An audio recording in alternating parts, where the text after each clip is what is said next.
Halo guys, balik lagi channel gue Henry GVD. Kali ini kita akan mereview manual yang berjudul LSI Chapter 362 ya.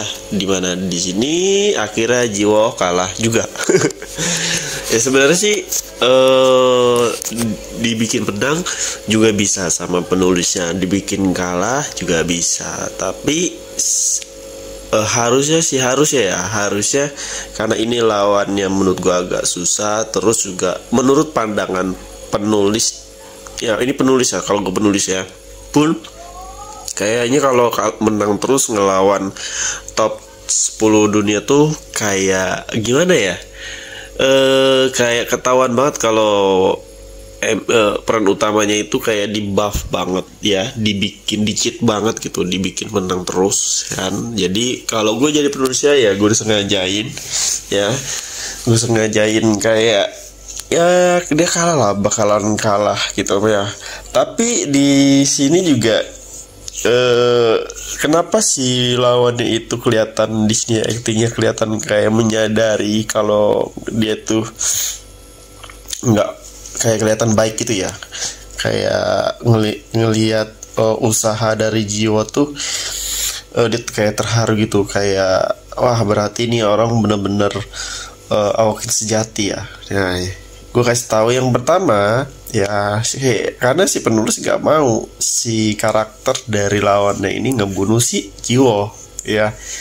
Jadi biar masuk akal guys ceritanya, kan nggak mungkin tiba-tiba dia dibikin sama penulisnya yang ini itu jahat banget pengen ngebunuh Kaiden dan Jiwo yang nggak ada angin nggak ada apa, dibiarin hidup kayak gitu, nggak ada kayak alasannya ya.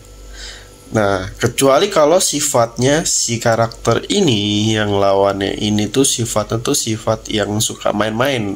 Kan ada tuh tipe penjahat yang suka main-main sama korbannya ya kan, yang dia biarin dia makin kuat nanti didatengin lagi ya kan. Nah, tapi kan nggak dibikin seperti itu dari awal. Karakternya tuh karakternya nggak dibikin kayak gitu, emang dibikin kayak dingin, karakter yang dingin yang kalau dia nggak suka langsung aja dibantai. Nah, jadi makanya dibikin sebuah sifat, mungkin perannya itu menjadi peran kebalik, yaitu peran yang dimana menghargai sebuah perjuangan. Ya sebenarnya sih masuk akal, jadinya si menurut gue kayak penonton ya, kalau gue jadi sisi penonton, si siapa tuh musuhnya ini itu bisa jadi bakalan temennya si Jiwo ya. Itu dari sisi gua, karena kan kelihatan dia kayak respect gitu ya sama Jiwo. Kan beda cerita kalau kalian bandingin sama Duk tuh pakai segala cara buat ngebantai atau ngebunuh si siapa Jiwo. Nah kalau ini kan beda ya. Nah di pertarungan ini Jiwo juga udah pingsan juga ya. Kalau menurut gua di sini sebenarnya nih gue yakin sih, kalau gue lihat tuh kan teman-temannya itu nggak bisa ngebantu. Jiwo juga bilang nggak boleh ngebantu dia apapun yang terjadi ya. Nah pasti Kaiden juga kaget, padahal dia mantau kata gue sih, cuma nggak ketahuan aja, dia mantau aja. Dan gue nggak tahu separah apa lukanya dia ini yang dia terima atas ledakannya, yang pastinya lumayan parah kalau dia sampai pingsan begini ya kan. Dia satu yang dia itu kerahkan semuanya tuh ya kekuatan. Tapi seru, pertarungan kali ini seru kenapa ya, si Jiwo bisa habis-habisan sampai dia nggak punya tenaga dan akhirnya pingsan. Itu yang pertama. Kedua, musuhnya ini juga nggak jadi ngebunuh, yang tadi udah niat banget 100% mau ngebunuh guys. Nah, karena mungkin ngelihat Jiwonya kayak gitu ya kan, dia ada ngebunuh juga, dia nggak dengar, nggak boleh dia ngalangin dia, ya udah jadi si dibalik ya. Harusnya ini si siapa tuh si lawan ini nyangkanya kalau dia ngebunuh atau ngebuat depisan, dia tuh nggak bisa lari kemana-mana, kan lukanya udah parah tuh. Teman-temannya bisa, atau Luna itu bisa ngebunuh si cowok ini.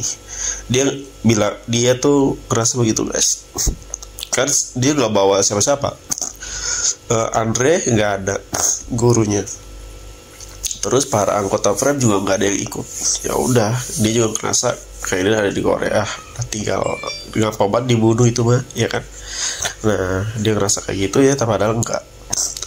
Di pertarungan kali ini, menurut gua ini bisa jadi loncatan Jiwa nantinya, yang dimana gue yakin pertarungan kedua pasti dimenangkan sama Jiwa. Nah, di sini Jiwa pasti bakalan lebih belajar lagi, lebih giat lagi, bakal lebih di up lagi sama penulisnya, dicitin ya, dicit ya sama penulisnya, dibikin masuk akal. Jadi masuk akal lah ya kalau menurut gue ya. Kalau di sini dia kalah nih, tiba-tiba nanti dia menang lagi. Nah, lebih itu kalau menurut gue sih masuk akal, jadi bisa belajar dari pengalaman ya, dibikin yang itu semakin kuat. Kayak Lufeng aja ya, kayak Jovan aja. Kalau Jovan kan emang sering kabur-kabur kalah ya, maklum lah ya kan.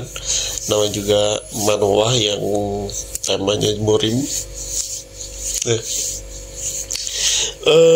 Untuk lawannya sendiri gimana Hen? Menurut gue ya lawannya sendiri ini keren sih, menurut gue gimana, keren.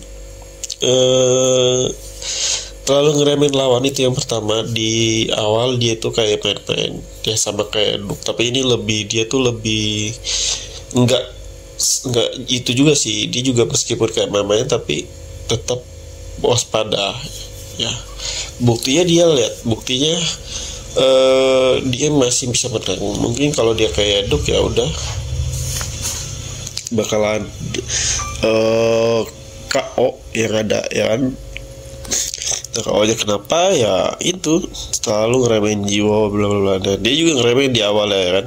Dia bilang pas Jiwa nyerang terus tuh disangkanya ya kekuatan Jiwa cuma segini doang, dan pas dia lengah habislah semuanya, dihajar. Tapi seru sih, bener-bener seru ya. Oke.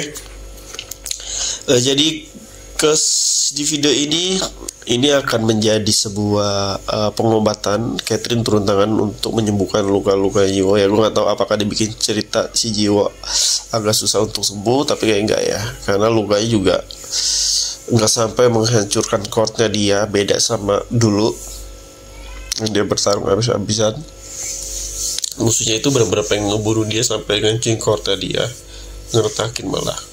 Nah kalau ini enggak sih kelihatannya ya, cuma babak belur dua. Sama sih pihak kayaknya si dia aja parah, berarti sama parah sih ya, harusnya sama-sama parah ya.